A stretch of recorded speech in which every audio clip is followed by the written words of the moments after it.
नमस्कार प्यारे विद्यार्थियों। आज हम सीखने वाले हैं घनाभ का पृष्ठीय क्षेत्रफल और घनाभ का आयतन निकालना। प्यारे विद्यार्थियों, यकीन मानना कि आज की इस वीडियो के बाद आपको घनाभ के पृष्ठीय क्षेत्रफल और घनाभ के आयतन में कहीं भी समस्या नहीं आने वाली है, क्योंकि आज हम घनाभ से रिलेटेड वो कॉन्सेप्ट पढ़ने वाले हैं जो आपको घनाभ के अंदर जीरो से लेकर हीरो तक पहुंचाने वाला है। तो आज हम घनाभ का पृष्ठीय क्षेत्रफल और घनाभ का आयतन बिल्कुल कॉन्सेप्ट के साथ सीखने वाले हैं। लास्ट तक बने रहना। तो देखिए, सबसे पहले घनाभ का पृष्ठीय क्षेत्रफल और घनाभ का आयतन ज्ञात करने से पहले हम थोड़ा घनाभ को समझ लेते हैं कि घनाभ होता क्या है। अगर हमें कोई चीज समझ में नहीं आएगी तो हम डायरेक्ट उसका आंसर तो रट लेंगे, लेकिन मैं नहीं चाहता कि मेरे किसी प्रकार का विद्यार्थी रटने का शिकार हो जाए। ठीक है, क्योंकि हमें तो बहुत दूर जाना है और कहना है कि तेरी बुलंदी के सितारों को तोड़कर ए आसमां, तेरी बुलंदी के सितारों को तोड़कर ए आसमां, जरा देखना एक दिन इन्हें हम अपने कंधों पर सजा लेंगे। जरा देखना एक दिन हम अपने कंधों पर सजा लेंगे। हमें तो बहुत दूर तक जाना है, हमें रटना नहीं है। तो देखिए, सबसे पहले घनाभ की बात करूं, जो आपको ये आकृति दिख रही है ये ही घनाभ है। और ये देखिए 3D आकृति है और 2D में बनाने की कोशिश की गई है। और जो आपने घर में संदूक देखा होगा, संदूक क्या होता है, घनाभ आकार का होता है। ठीक है, संदूक के अंदर देखो ऐसे, ये बता दूं मैं आपकी, इसकी क्या होती है, लंबाई होती है। और ये जो चौड़ाई है, यानी ये वाली क्या होती है, चौड़ाई होती है। और ये जो ऊपर वाली क्या होती है, ऊंचाई होती है। ठीक है, क्या होती है, ऊंचाई। इसे ऊंचाई बोलते हैं, इसे चौड़ाई बोलते हैं, इसे लंबाई। अगर ये भी 2 मीटर है तो ये भी 2 मीटर होगी। अगर ये 3 मीटर है तो ये भी 3 मीटर होगी। ठीक है, ये 5 मीटर है तो ये भी 5 मीटर होगी। कहने का तात्पर्य ये कि जो हमारा संदूक हो या फिर घनाभ आकार हो, उसमें आमने सामने की लंबाई बराबर है। ठीक है, तो देखिए घनाभ घनाभ में कितनी भुजाएं होती है, गिनो। देखो 1 2 3 4 5 6 7 8 9 10 11 12, कितनी भुजाएं होती है, 12 भुजाएं होती है। ठीक है, अब आपने समझ लिया कि लंबाई इसको कहते हैं, चौड़ाई इसको कहते हैं, ऊंचाई। और आप देखिए लंबाई को एक साइड हम लिख लेते हैं। यहां पे देखिए लंबाई कितनी है इसकी, ये वाली 5 मीटर। ये चौड़ाई कितनी है, 2 मीटर। और ऊंचाई कितनी है, 3 मीटर। अब देखिए बिल्कुल आसान है, घनाभ का आयतन निकालना और घनाभ का क्षेत्रफल निकालना बिल्कुल आसान है। तो देखिए सबसे पहले घनाभ का पृष्ठीय क्षेत्रफल निकालने के लिए एक प्यारा सा फार्मूला होता है, बिल्कुल इजी सा, आसान सा है। देखिए सबसे पहले देखिए, मैं आपको याद करना भी समझाऊंगा कैसे याद करते हैं। 2 गुना लंबाई गुना चौड़ाई प्लस चौड़ाई गुना ऊंचाई प्लस ऊंचाई गुना लंबाई। अगर आपने इस फार्मूले को देखा तो आपको लगा कि सर ये तो हमें याद नहीं होगा। तो अब देखिए कैसे याद करना है, आपको बताऊं। 2 गुना लालो चौधरी, लंबाई अल का बन गया लाला, चौधरी चोखा ऊंचा ऊंट लाया। यानी 2 गुना तो आपको याद रखना है, लाला चौधरी चोखा ऊंचा ऊंट लाया। याद हो गया ना।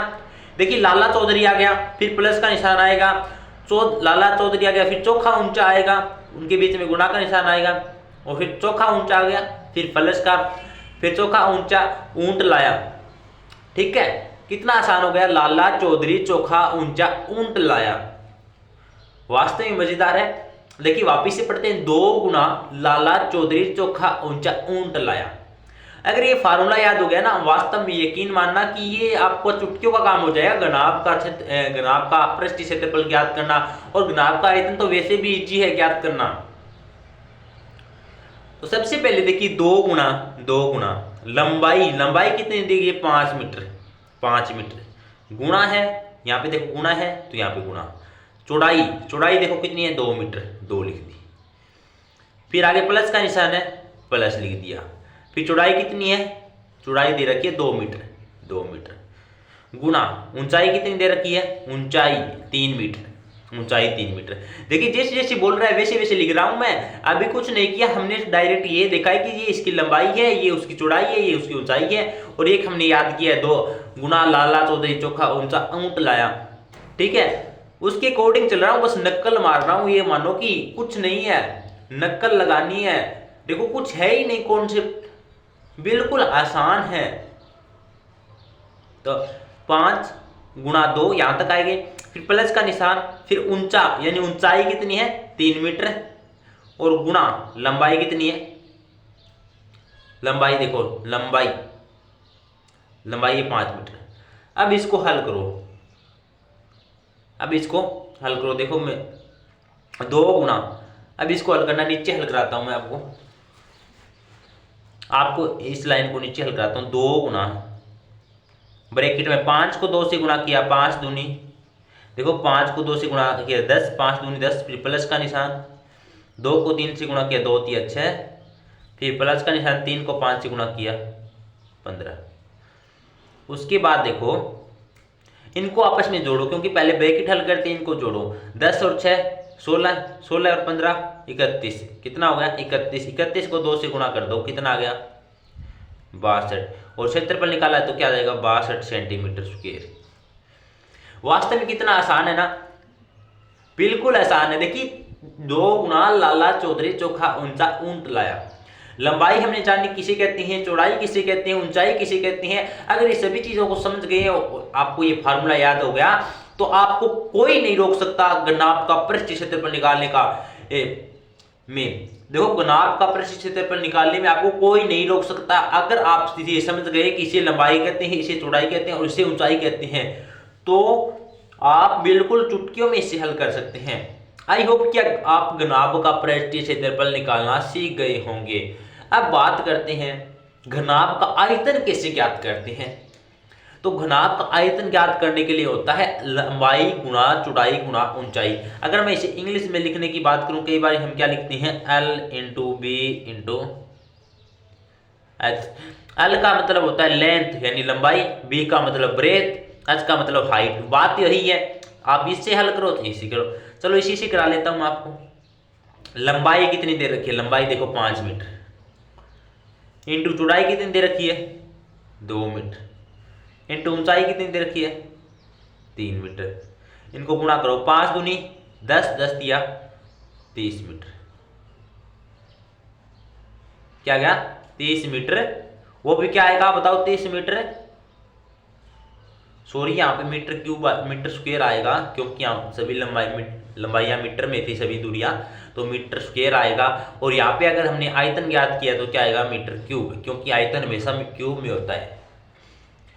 तो अब आप बताइए कि क्या वास्तविक घनाभ इतना अलग है जो हम घनाभ का पृष्ठ क्षेत्रफल नहीं निकाल सकते और घनाभ का आयतन नहीं निकाल सकते। वास्तव में यकीन माना दोस्तों, घनाभ का पृष्ठ क्षेत्रफल का फार्मूला इतना आसान है और घनाभ का आयतन तो बिल्कुल आसान है, ठीक है। और ये हमने जान लिया कि इसी लंबाई, ये चौड़ाई, ये ऊंचाई, इन 2 फार्मूलों की सहायता से हम पूरा का पूरा घनाभ का आयतन और घनाभ का पृष्ठ क्षेत्रफल निकाल सकते हैं। और प्यारे विद्यार्थियों, अगर आपको इससे रिलेटेड घनाभ से कोई और भी समस्या है तो आप कमेंट कर देना, मैं उनको भी आपको हल करा दूंगा। क्योंकि अगर अब आपको मेहनत करनी होगी, अगर प्यारे विद्यार्थी आप मैथ में कमजोर है तो मैं आपसे दावा करता हूं मैथ में आपको एक स्ट्रॉन्ग मैन बना दूंगा, एक मैथ का खिलाड़ी बना दूंगा। लेकिन उसके लिए आपको शर्त है कि मेरे साथ आपको मेहनत करनी पड़ेगी। जैसा जैसा मैं समझाऊं आप वैसे समझते जाइए। मैं आपको पूरी की पूरी बेसिक गणित से लेकर हाई लेवल की गणित तक लेके जाने वाला हूं। तो देखिए, सफलता तब मिलती है जब आपके सपने आपके बहाने से बड़ी हो जाती हैं। तो आपको बहाना बनाना छोड़ना पड़ेगा और अपने सपनों के लिए एक लड़ना पड़ेगा, अब युद्ध में आना पड़ेगा, यानी रणभूमि में आकर अब लड़ना पड़ेगा, अपनी प्रैक्टिस जारी करनी पड़ेगी, तैयारी करनी पड़ेगी। अब देखिए, पढ़ने के बगैर कुछ नहीं है। अगर आपने पढ़ाई नहीं की तो आप कुछ भी नहीं है, ठीक है। तो देखिए, मैं नहीं चाहता कि कोई भी विद्यार्थी है वो पढ़ने से वंचित रहे और वो मैथ को एक रट्टा मार बन जाए। तो प्यारे विद्यार्थी, अगर आप मैथ को समझना चाहते हैं और मैथ में स्ट्रॉन्ग बनना चाहते हैं तो आज चैनल को सब्सक्राइब करें और बेल आइकन को प्रेस करें, ताकि आने वाली सभी वीडियो की नोटिफिकेशन आपको मिल सके। और साथ में अगर ये वीडियो समझ में आई और अच्छी लगी तो प्लीज लाइक और कमेंट जरूर देके जाना, क्योंकि वही आपको हमें प्रेरणा देता है कि वास्तव में बच्चों को कितना समझ में आ रहा है। नहीं, क्योंकि वो एकमात्र वो ही साधन है जो आपके और मेरे बीच में आपका बातचीत हो सकता है। तो आज के लिए इतना ही, मिलते हैं नेक्स्ट अच्छे से कंटेंट के साथ। तब तक के लिए जय हिंद, जय भारत।